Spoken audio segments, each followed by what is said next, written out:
Another 6'7" guy.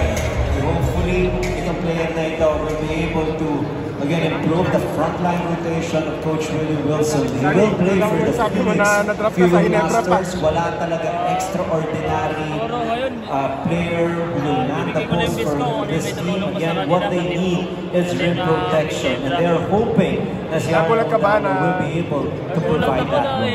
You want to be able to contribute. You want to be able to run. You want to be able to run that system. Coach Willie Wilson understands being an undersized big man in the league, but he'll be able to really teach you as well kung kinakailangan mong gawin para makatulong sa depensa at sa opensa.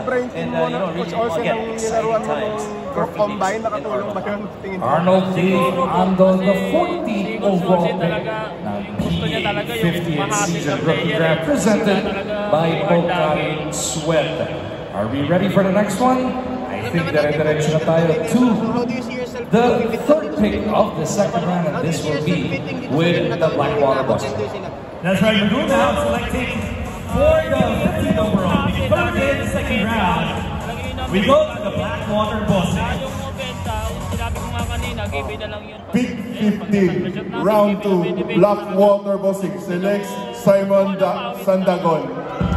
Simon Sandagon goes to the Blackwater Bucks. Ulit pa yung pagod kasi naman ang kahapon, di ba? Ang contest. Grabe yung pagod, kahapon. Tight na tight yung muscle ko eh. Sabi ko nga, ayaw ko na mag-jump eh. Ginawa ko pa rin kasi nakakaya kayo sa MTV. I've seen this guy play when he was pakiramdam lang na yung teammate mo sila Scotty Thompson, sila James Aguilar. Fighter. What you like about him is he can defend a perimeter player, and he is strong enough to defend a big man.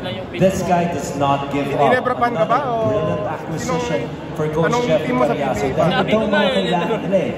Yung isang manlalaro that can change the game, not necessarily on the offensive end, but someone who can be a game changer defensively.